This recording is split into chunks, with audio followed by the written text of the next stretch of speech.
Shalom, shalom, shalom, shalom, shalom. Nous sommes à l'émission Allons en eau profonde. Bien-aimés, que la grâce du Seigneur se repose sur la vie de chacun de nous. Au nom puissant de Jésus-Christ de Nazareth. Bien-aimés, grande est ma joie de nous retrouver ici pour l'émission Allons en eau profonde. Bien-aimés, nous allons commencer cet enseignement que le Seigneur m'a mis à cœur. Nous allons commencer cet enseignement que le Seigneur m'a mis à cœur.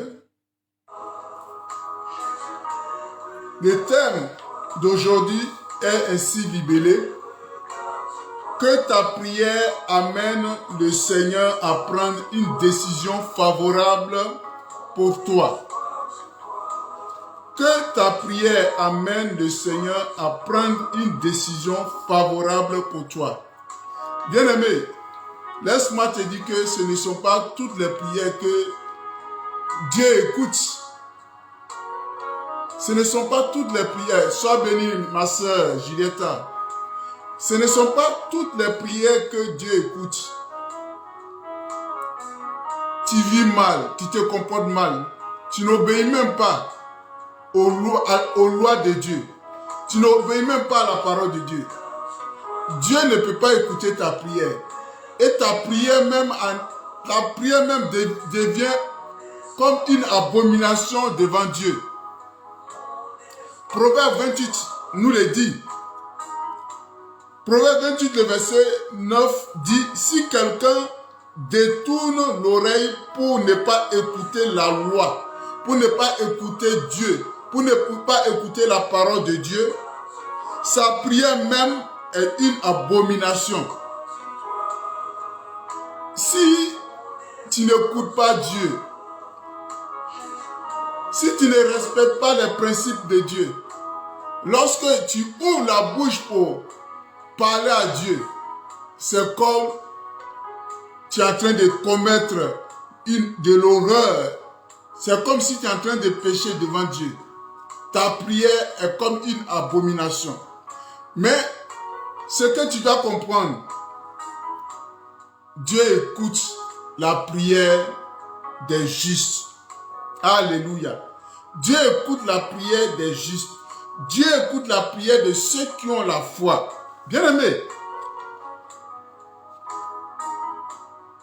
que ta prière amène le Seigneur à prendre une décision favorable pour toi. Bien-aimé, il arrive que on vit les situations, on se dit que est-ce qu'un jour on peut sortir de cette situation? Mais c'est ta prière qui va amener Dieu à changer de décision pour que ta prière soit agréable aux yeux de Dieu. Bien-aimé,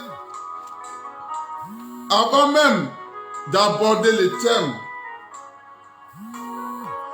vous savez, d'après la coutume israélite, l'héritage paternel était partagé entre les fils. Et l'aîné a la double portion pour pouvoir s'occuper des femmes si le père s'est marié à plusieurs femmes, ou bien s'il s'est marié à une femme, pour que l'aîné puisse s'occuper de la femme et des filles, jusqu'à ce que ces dernières partent à leur tour se marier. Voici que Dieu va prendre une décision pour changer cette loi. Parce qu'il y a des filles qui se sont levées pour réclamer la part de l'héritage de leur père. Et Dieu a pris une décision pour changer cette loi. Désormais, ce ne seront plus les fils qui vont hériter, mais les filles aussi peuvent hériter de leur père. Alléluia. Il y a des filles qui se sont levées pour aller demander à ce que Dieu règle cette situation. Et Dieu l'a si bien fait. Bien-aimé. Que ta prière amène Dieu à changer. Que ta prière amène Dieu à prendre une décision favorable pour toi. Bien-aimé, sans plus tarder, nous allons prendre nos Bibles dans les livres des Nombres. Nombre, le chapitre 27. Nombre, le chapitre 27. Nombre, le chapitre 27. Je lis la parole de Dieu. Les fils de Sélochad, fils de Épher, fils de Galab, fils de Naki, fils de Manassé, des familles de Manassé, fils de Joseph, et dont les noms étaient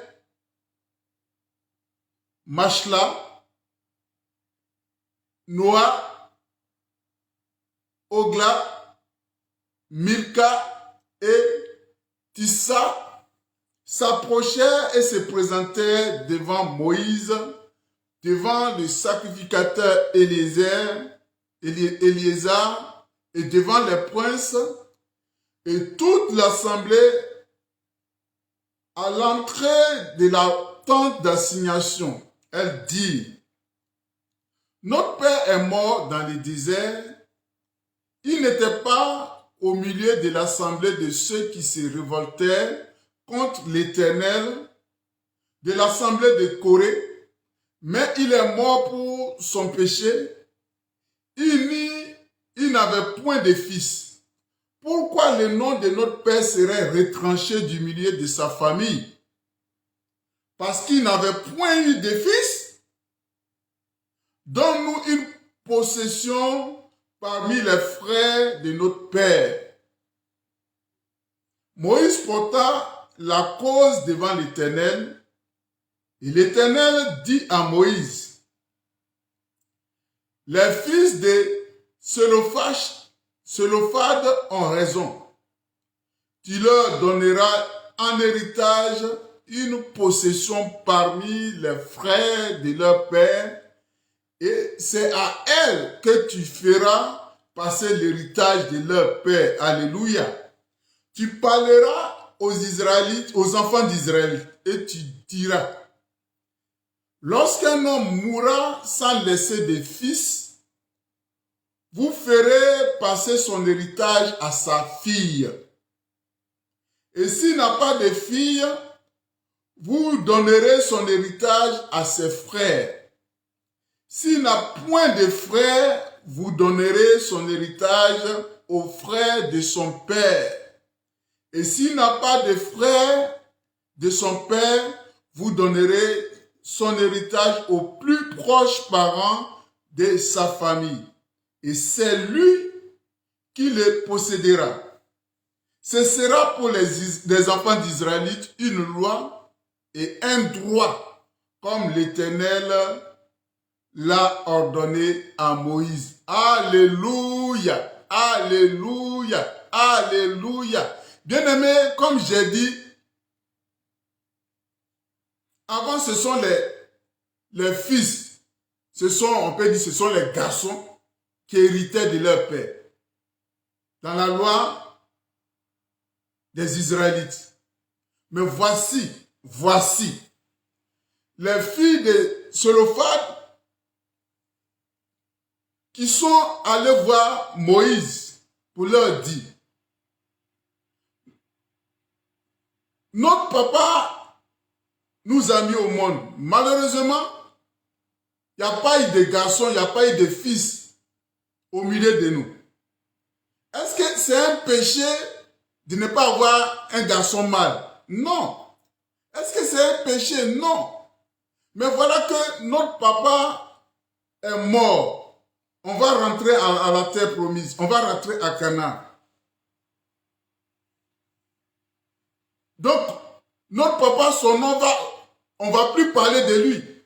Parce qu'il n'a pas de fils. Non. Donne-nous la part de notre père. Donne-nous la part de notre père. Et voici comment elles ont procédé. Elles ont été sages. On dit devant l'assemblée, devant Moïse les guides, devant les chefs. Et Moïse, comme d'habitude, Moïse ne peut pas prendre des décisions sans consulter l'Éternel. Combien de fois tu as pris des décisions sans consulter l'Éternel? Bien-aimé, combien de fois on a pris des décisions sans consulter l'Éternel? À partir d'aujourd'hui, consulte l'Éternel avant de prendre une quelconque décision. Laisse Dieu t'orienter. Laisse Dieu te dire ce que tu dois faire. Voici, Moïse a porté cette requête des filles de Sélophas devant l'Éternel. Et voici ce que Dieu va dire. J'aime cette réponse. Dieu a dit que les filles de Sélophas ont raison. Alléluia. Dieu a donné raison aux filles de Sélophas. Et je crois que c'est à partir des démarches, à partir de cet instant, que la fameuse, on peut dire, la fameuse phrase, oui, ce que femme veut, Dieu le veut. Je sais que c'est à partir de cet instant-là. On a donné cette parole. Parce que Dieu a donné raison aux filles de Sélophas. Dieu a dit, les filles de Sélophas ont raison. Bien-aimé, et Dieu, la loi qui disait que c'était les fils seulement qui allaient hériter de leur père, c'était les fils seulement qui héritaient de leur père. Voici que Dieu a changé cette loi. Alléluia. Sois béni, serviteur Élisée, depuis ta position, que Dieu t'arrose de sa faveur. Que Dieu t'arrose de sa faveur. Bien-aimé, Dieu a donné raison aux filles de Sélophas. Parce que leur requête a été trouvée juste. Bien-aimé, est-ce que c'est un péché de ne pas avoir des fils? Non. C'est Dieu qui donne les enfants. Tu as donné que des filles à notre papa. Donc, notre papa, parce que notre papa n'a pas de filles, donc on va pas hériter, il ne va pas hériter. Donc son nom va disparaître. Non. Et Dieu a donné raison aux filles de Sélophas. Bien-aimés, ces braves filles, et c'est à partir de leur démarche que les filles héritent maintenant de leur père. Sinon avant, les filles n'héritaient pas. Les filles étaient considérées comme des objets. Bien-aimés, Dieu a donné raison aux filles. Et voici que Dieu a changé cette loi. Cette loi qui disait que c'était les fils seulement qui allaient hériter. Voilà ce que Dieu a décidé maintenant. Écoute bien. Écoute bien maintenant. Le verset 7, on dit, les filles de Sélophas ont raison. Maintenant, voici la décision que Dieu va prendre. Donne-leur une terre en héritage comme aux frères de leur père. En même temps que les enfants mâles héritent, les enfants femelles aussi doivent hériter. En même temps que les fils héritent, les filles aussi doivent hériter. Alléluia. Dieu a changé cette loi. Non seulement elles sont allées plaider leur cause, mais Dieu a vu que leur cause était noble. Cette cause était noble. Donc Dieu a généralisé. Dieu a généralisé cela. Donc Dieu a dit maintenant, si un homme meurt sans laisser de fils, ce sont ses filles qui vont hériter. Et Dieu est allé loin encore. Si ce dernier n'a pas de fille aussi, ce sont ses frères qui vont hériter. Et ainsi de suite. Et Dieu a transformé cela en loi. Alléluia. Alléluia. Parce que la prière de ses filles a trouvé une oreille favorable. Bien-aimé, que ta prière amène le Seigneur à prendre une décision favorable. Bien-aimé. Alléluia. Que nos prières amènent Dieu à prendre une décision favorable. Bien-aimé, je vais encore plus loin. Je vais encore plus loin. Ces filles ont révolutionné les choses. Ces filles ont fait que aujourd'hui, que tu sois fils comme fille, on dérive de nos parents. Sinon, si elle ne s'était pas levée, si elle n'avait pas osé, bien aimé, et vous voyez, Dieu change aussi des décisions. Dieu change aussi des décisions. Qui a dit que Dieu ne change pas des décisions? Dieu change aussi des décisions. C'est pourquoi, quand Ézéchias était malade, on va en arriver. C'est Dieu même qui a dit à son serviteur, Ésaïe, d'aller dire à son serviteur, au roi Ézéchias, qu'il va mourir, de donner les instructions parce qu'il va mourir. C'est Dieu qui a dit à Ézéchias qu'il allait mourir. Ce n'est ni Satan, mais c'est Dieu même. Mais Dieu a changé encore des décisions. Que ta prière amène Dieu à prendre une décision favorable pour toi. Bien-aimé, prenons le texte de 2 Rois chapitre 20. Sois béni, serviteur David, que Dieu te bénisse pour tout ce que tu fais pour le corps du Christ. Prends 2 Rois 20, 2 Rois 20, 2 Rois 20, 2 Rois 20, 1 à 6. 2 Rois chapitre 20, 1 à 6. Alléluia. On dit, en ce temps-là, Ézéchias fut malade à la mort. Le prophète Ésaïe, fils d'Amoth, vint auprès de lui et lui dit, ainsi parle qui?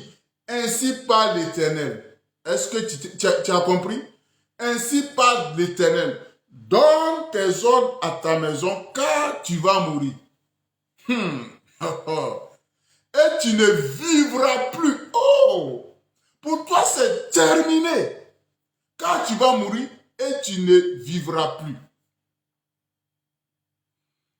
Ézéchias tourna son visage contre le mur et fit cette prière à l'Éternel. Ô Éternel, souviens-toi que j'ai marché devant ta face avec fidélité et intégrité de cœur, et que j'ai fait ce qui est bien à tes yeux. Et Ézéchias répandit d'abondantes larmes. Ésaïe qui était sorti n'était pas encore dans la cour du milieu lorsque la parole de l'Éternel lui fut adressée en ces termes. Retourne et dis à Ézéchias, chef de mon peuple, ainsi parle l'Éternel, le Dieu de David, ton père. J'ai attendu ta prière. Alléluia. Que Dieu attende ta prière. J'ai attendu ta prière et j'ai vu tes larmes.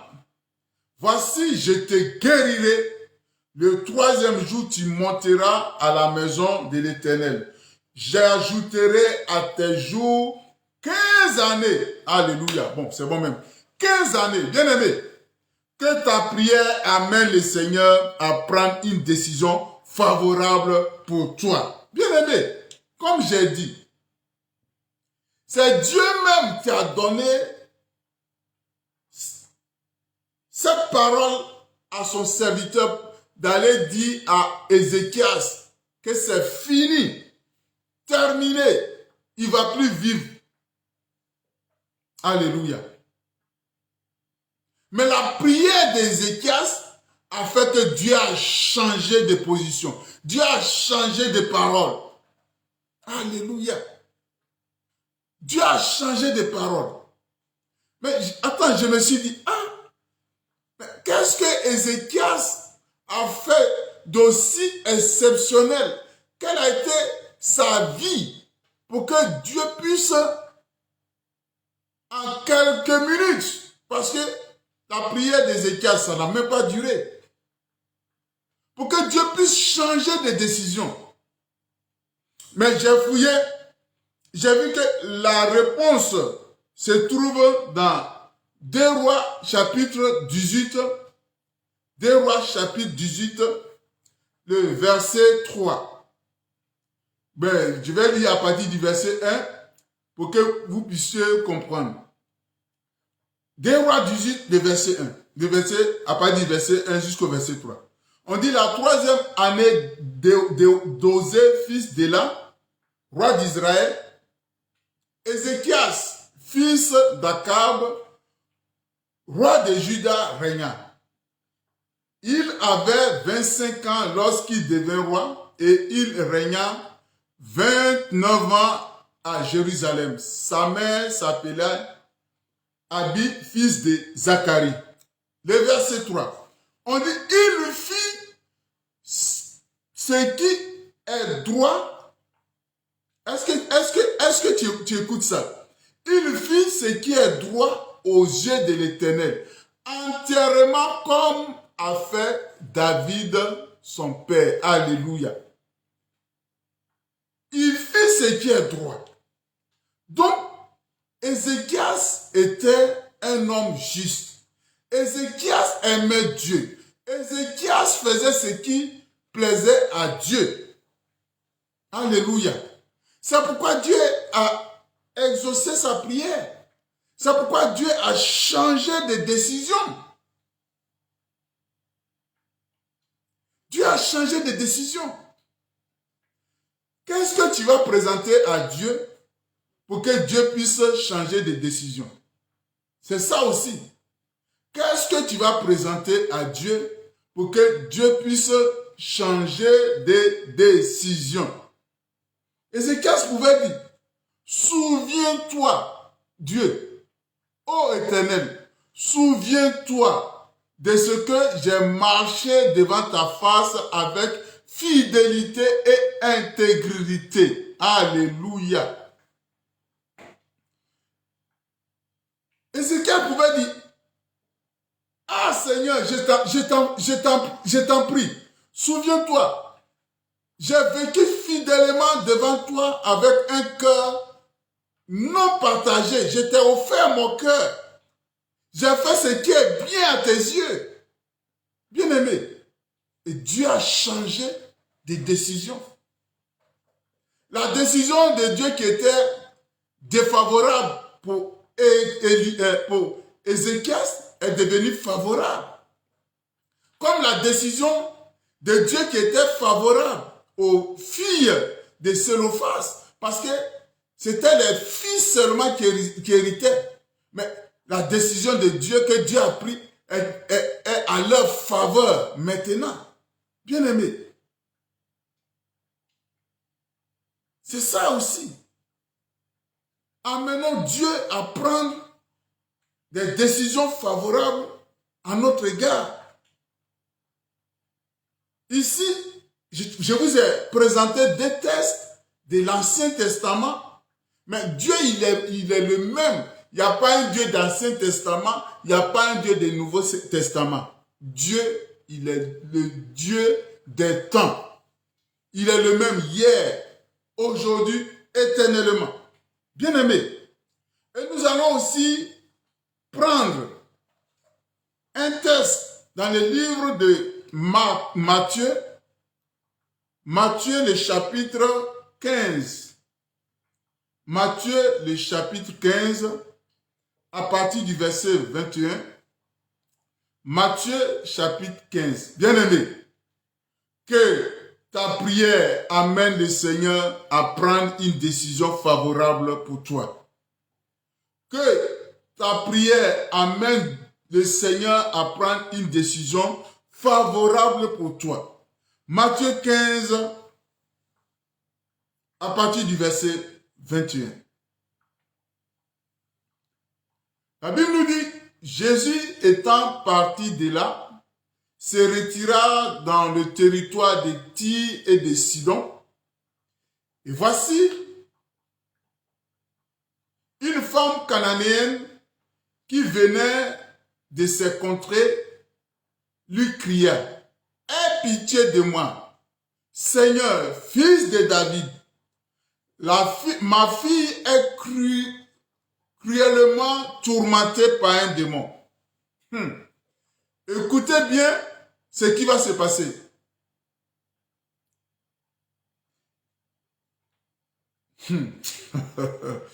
La Bible nous dit, au verset 23, il ne lui répondit pas un mot.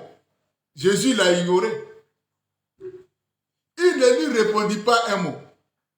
Et ses disciples s'approchèrent et lui dit avec insistance, renvoie-la, car elle crie derrière nous.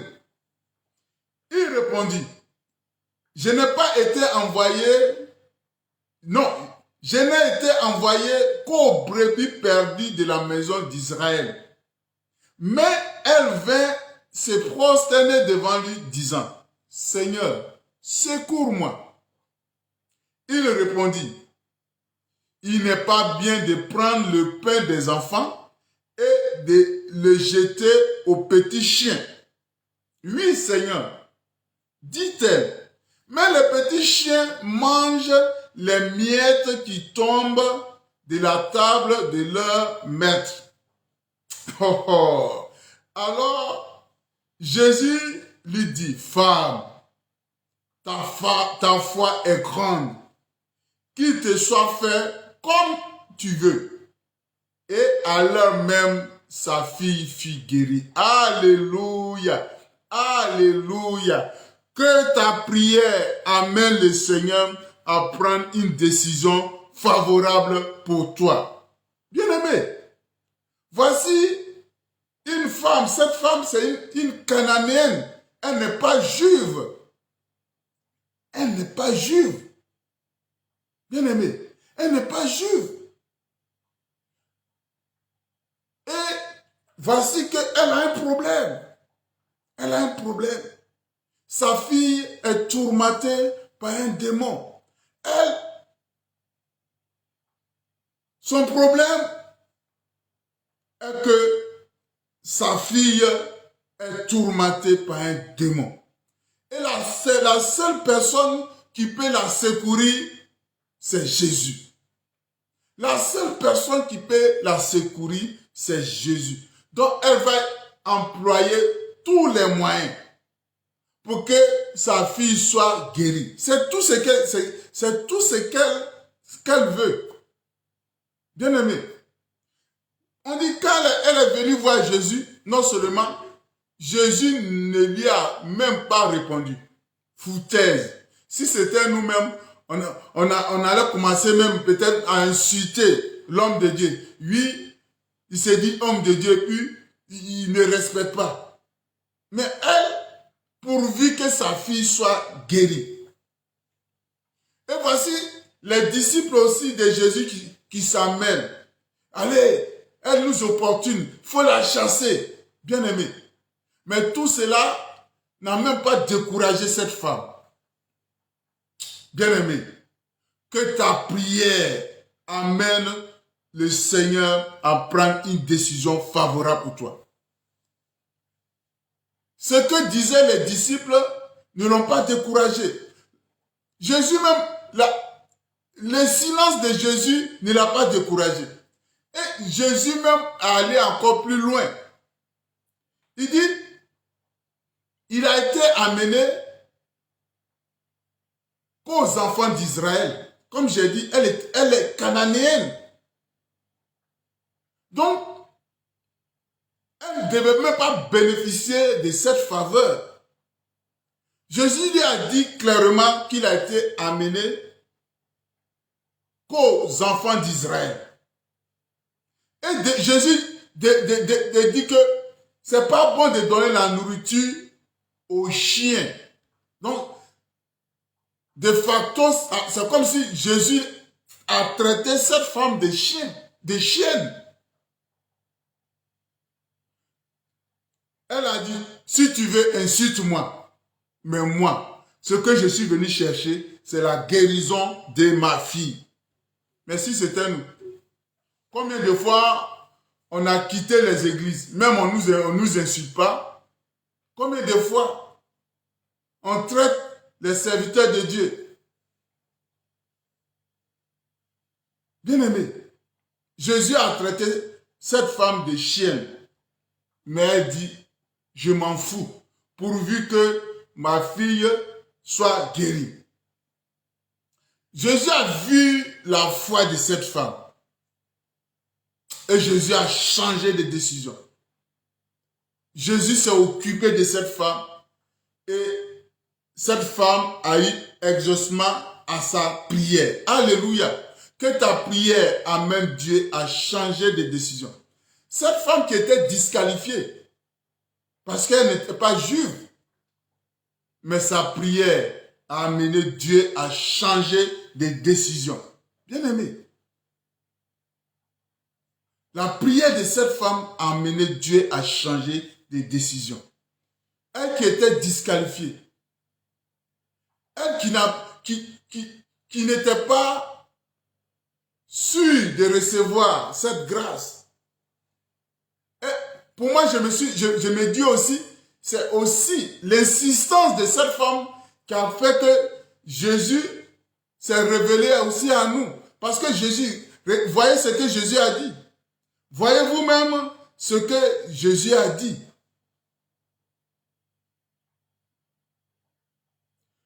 Jésus lui répondit, Dieu m'a envoyé seulement pour les gens d'Israël. Elle était cananéenne. Elle était cananéenne. Mais l'insistance de sa prière a poussé Jésus à prendre une décision favorable pour elle. Et sa fille a été guérie. Bien-aimé, que ce soit cette femme, que ce soit Ézéchias, que ce soit les filles de Sélophane, qui étaient dans des positions défavorables. Mais de leur position défavorable, Dieu a changé ça en position favorable. Alléluia. Dieu a mené leur position défavorable en position favorable. Que ça soit ainsi aussi pour toi. Que ça soit ainsi pour nous. Que Dieu change la situation que tu vis, la situation qui ne t'honore pas, la situation défavorable en situation favorable. Bien-aimé, que Dieu change sa décision. Bien-aimé, peut-être dans ta famille, rien n'est réussi. Et toi-même, tu acceptes cela. Non, il ne faut pas accepter ça. N'acceptons pas la situation dans laquelle nous vivons. N'accepte pas la situation dans laquelle tu vis. Confions notre cause à Dieu. Comme cette femme cananéenne a confié sa situation à Jésus. Comme Ézéchias a confié sa situation à Dieu. Comme les filles de Sélophane ont confié leur situation à Dieu. Et Dieu s'est occupé de leur situation et Dieu les a exaucés. Bien-aimés, que Dieu se souvienne de toi, que Dieu se souvienne de nous, afin qu'il prenne des décisions en notre faveur. C'était Allons en eau profonde du pasteur Séverin Picard du ministère de l'adoration sacrificielle. Dieu vous aime.